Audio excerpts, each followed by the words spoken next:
तो चलिए इस असाधारण जीवन की शुरुआत से ही शुरू करते हैं, उनके जन्म और पारिवारिक माहौल से। हाँ, उनका जन्म हुआ 7 मई 1861 को कलकत्ता में जोड़ा सांको ठाकुरबाड़ी, जो कि बहुत प्रसिद्ध है। जी, ठाकुरबाड़ी का नाम तो जुड़ा ही हुआ है टैगोर परिवार से। बिल्कुल, और ये सिर्फ एक अमीर परिवार नहीं था। सबसे अहम बात है वहाँ का माहौल, सांस्कृतिक और बौद्धिक रूप से बहुत ही समृद्ध माहौल था। हाँ, दस्तावेज में भी इस पर काफी जोर है।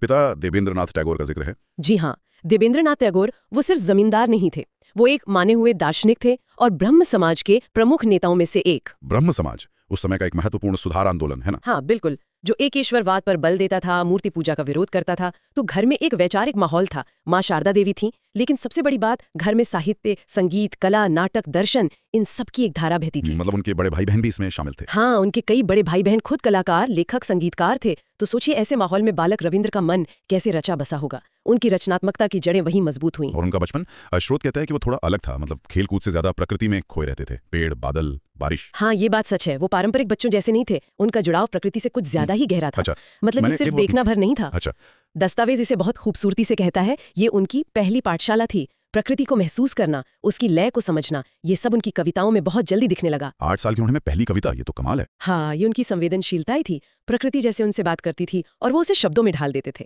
और 16 साल की उम्र तक तो वो एक कवि के रूप में पहचाने जाने लगे थे। फिर स्कूल की पढ़ाई का दौर आया, लेकिन दस्तावेज बताता है कि स्कूलों का अनुभव कुछ खास अच्छा नहीं रहा उनके लिए। Oriental Seminary, Saint Xavier's. हाँ बिल्कुल, उन्हें वो रटने वाली, अनुशासन वाली पढ़ाई रास नहीं आई। उनका मन बंधा हुआ महसूस करता था। उन्हें कुछ खुलापन चाहिए था सीखने के लिए, जो स्कूलों में नहीं मिला। और शायद इसीलिए जब 1878 में उन्हें इंग्लैंड भेजा गया बैरिस्टर बनाने के लिए, यूनिवर्सिटी कॉलेज लंदन, तो वो एक बड़ा मोड़ साबित हुआ। मोड़ कैसे? कानून की पढ़ाई तो शायद पूरी नहीं की उन्होंने। वही तो, इंग्लैंड जाकर उन्हें शायद और पक्का हो गया कि ये वकालत वगैरह उनके लिए है ही नहीं। उनका मन तो रमा साहित्य में, संगीत में, यूरोप की कलाओं में। तो उन्होंने पढ़ाई छोड़ दी। औपचारिक पढ़ाई छोड़ दी, हाँ, लेकिन उन्होंने शेक्सपियर को पढ़ा, मिल्टन को पढ़ा, पश्चिमी संगीत को जाना, म्यूजियम देखे। तो जब वो भारत लौटे, डिग्री भली ना हो, पर उनके पास एक नई दृष्टि थी। दुनिया को देखने का एक